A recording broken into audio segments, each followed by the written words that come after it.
Hi guys, Olive here today to talk about some 2021 nonfiction book prizes. I will fully admit that just a few years ago, I was not the type of person to follow book prizes. I thought they were all for fiction books, and while I like fiction books, I much prefer nonfiction. But that all changed for me when I discovered that there are all of these great nonfiction book prizes out there. Ever since I learned about these prizes, I have so enjoyed starting to pay attention to what books make the long list, and then which books make it to the short list, and then tuning in to find out who wins the prize. I've been following a handful of prizes for a few years now.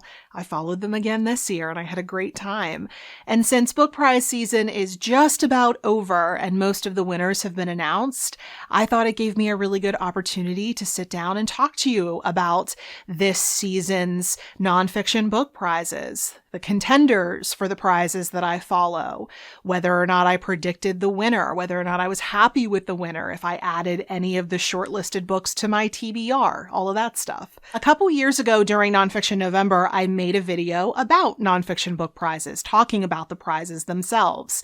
And I'm going to be talking about a lot of those same prizes in this video, but in this video, I'm going to be talking a lot more about the books that were in the running rather than the prizes themselves. So if you want to learn more about any of these prizes, I recommend you watch that video. I'll link it for you in the description box below and up in the cards. If any of these prizes seem intriguing, you want to learn more about them, that's the place to do it. So the first prize is the Baillie Gifford Prize for Nonfiction. There were 6 books shortlisted. I'm going to be reading them from my laptop right here. Islands of Abandonment, Life in the Post-Human Landscape.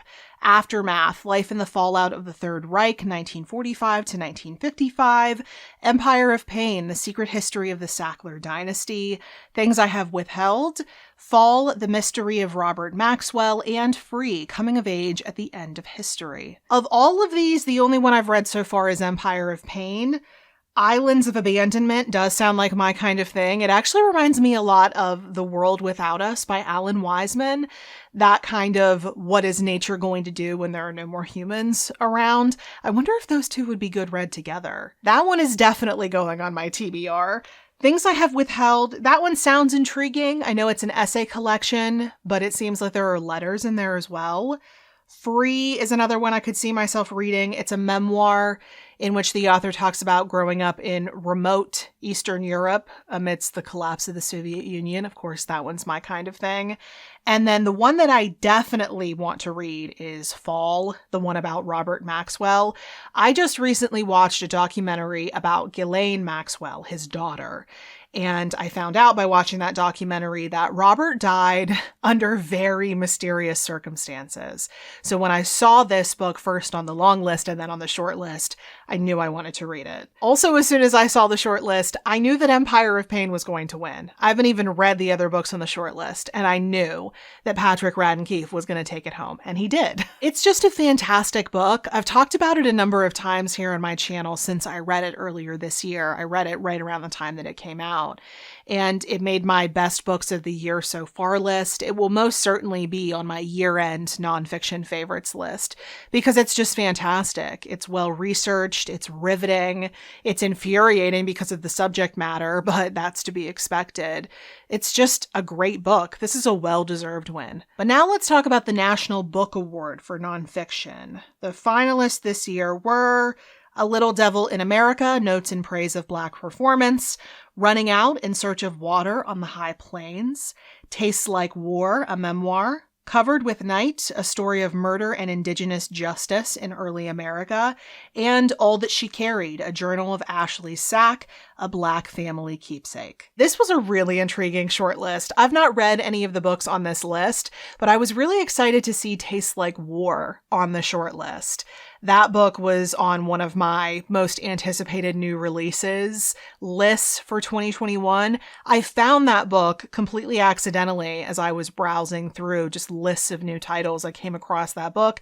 It sounded great. And then lo and behold, it ends up being a finalist for the National Book Award. So of all the books on this short list. I know I'm going to be reading that one. I still have my advanced copy of it, so I will get to it at some point.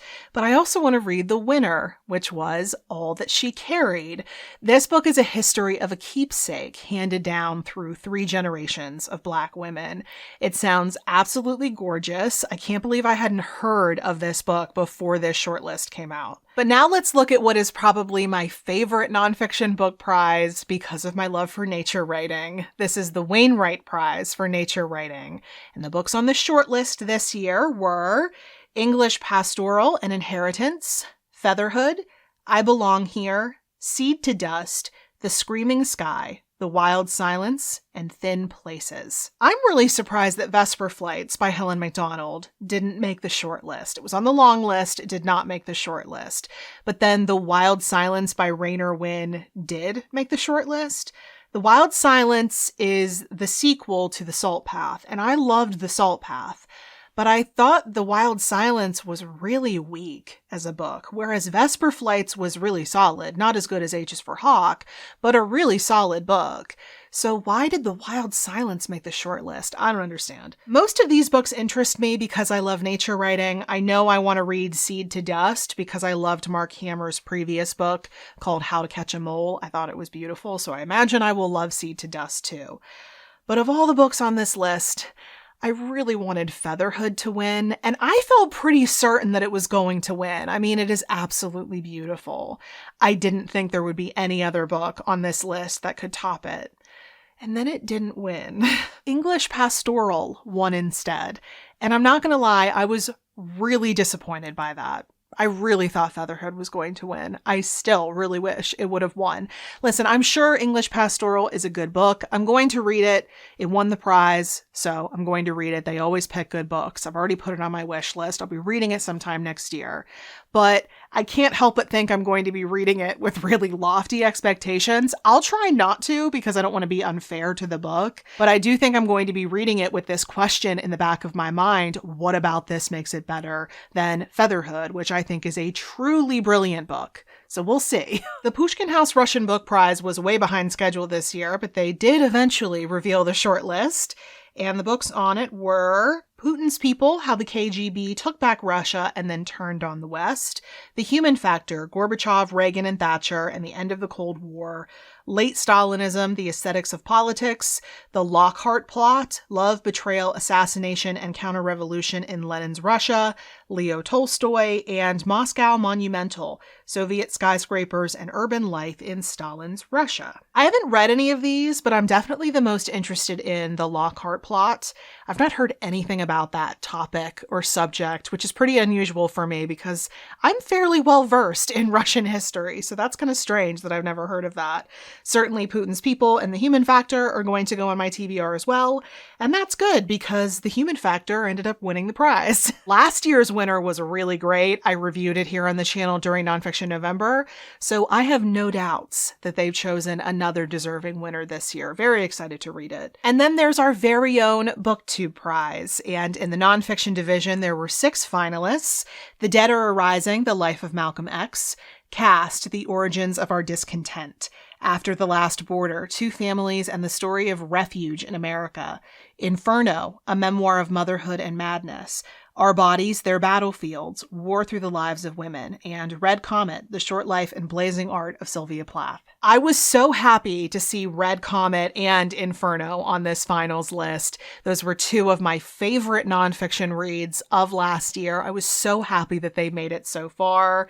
But I knew as soon as I saw the enormous list of contenders for the BookTube prize, when the original list came out early in 2021, I knew Caste was going to win. I knew just immediately that Caste by Isabel Wilkerson was going to win. I haven't read Caste yet. I know I need to. My friend Jill over at the Book Bully has already been pushing me to read it. I swear I'm going to.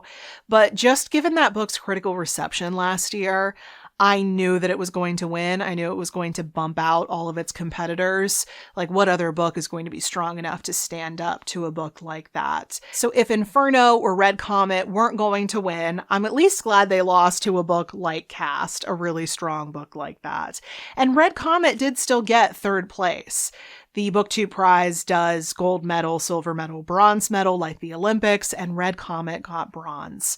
So I'm really glad that it's still at least placed because it's amazing. It's the best biography I've ever read. And then the last prize I'm going to be discussing in this video is actually new to me this year. I had never heard of the Cundill History Prize, which recognizes the best history writing written in English, but I hadn't heard of the prize until they reached out to me and asked if they could send me the 3 finalist books. And once I saw what those 3 books were, I said yes, and I'm definitely going to start following their prize now because these sound incredible. So the 3 finalists are The Horde, How the Mongols Changed the World, Survivors, Children's Lives After the Holocaust, and Blood on the River, a chronicle of mutiny and freedom on the Wild Coast. I just received these 3 books, so I haven't read them yet. I don't know which one's my favorite. I don't know which one I think is the most deserving of the win, but I can tell you that I'm the most interested in reading this one, The Horde, because I studied the Mongol Horde when I was in college,